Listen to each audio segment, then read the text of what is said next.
Hello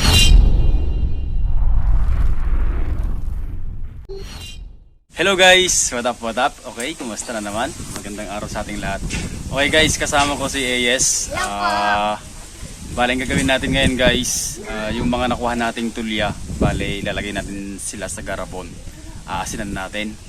Tapos, gagawin natin silang ulam after siguro 3 araw guys.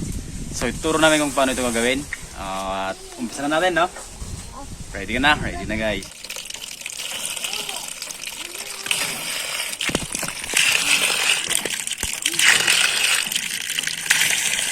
Okay guys, itong tulya, ano lang natin, himas-himasin lang natin para matanggal yung ibang dumi kung meron man. So ito.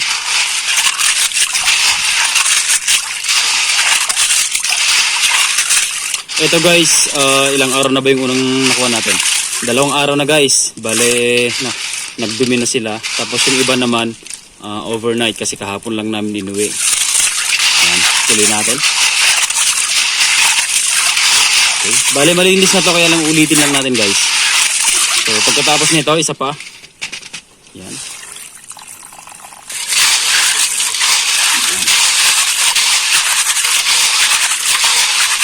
Rub-rub lang natin guys para ano sila, magkiskisan at matanggal yung mga ibang nakadikit sa ano nila, sa mga shells nila. Yan. Okay na to. Pwede na to. Ito na guys yung mga nalinisan nating tulya. Make sure lang na hindi na matubig bago ikarga dito sa garapon. Ito yung isang kailangan natin guys. Dapat transparent to para makita natin yung tulya kung bumuka na o hindi pa. Tapos asin guys. Ito lang. Asin lang yung isang kailangan natin. So umpisa na natin magkarga guys. Dito sa garapon ilalagay natin tong tulya. Dapat handa na rin natin yung asin na kakailanganin. Yan. Madami-daming asin to guys. So karga tayo. Yan. Bawat karga maglalagay tayo ng asin guys.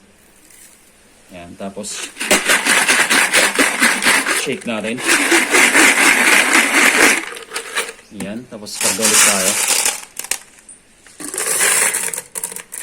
Yan. Karga ulit ng asin.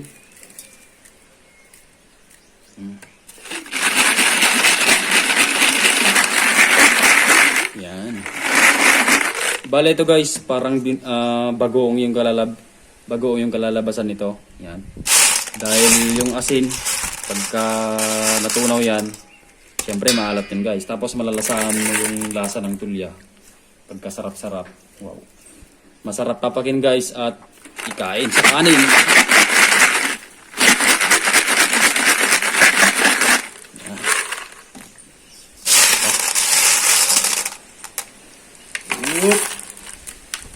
Pwede pa yan. Tapos itong panghuli, kahit hindi na natin i-shake guys, lagyan na lang natin ng asin. Ayan, marami. Pwede pa. Lagyan pa natin konti.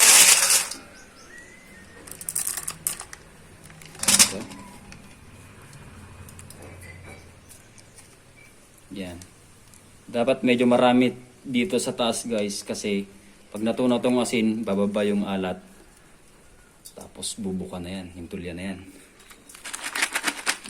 Isa pa, isang lagay pa. Kita? Woo!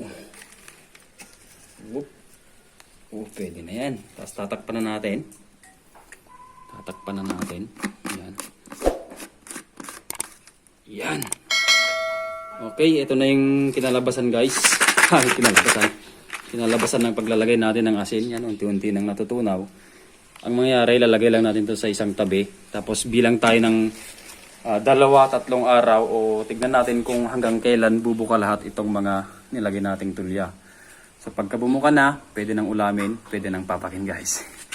Yan, abangan natin.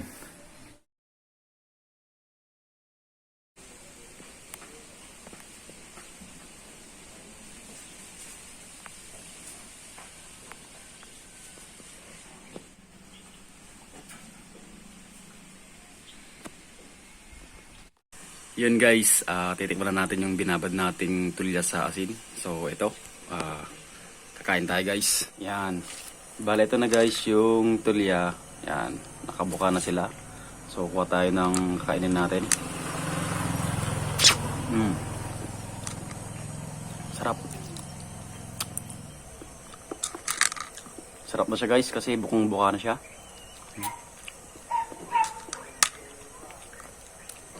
Yan. Sa mga katulad kong mahilig kumain ng ano, o kaya nag-uulam ng bagoong guys, masarap to. Parang bagoong sa tulya guys. Yung iba, hindi pa bumuka. Antayin natin sa mga susunod na araw para bumuka sila guys. Yan. Yung mga bumuka talaga, yung mga nasa itaas, yung binudburan ko ng maraming asin guys.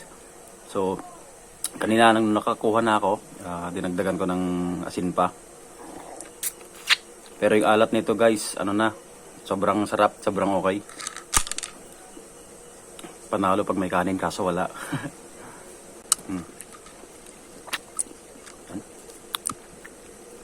Sarap.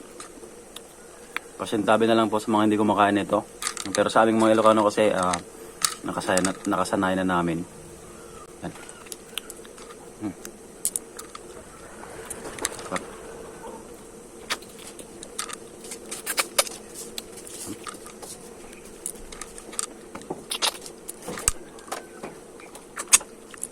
Ano alat?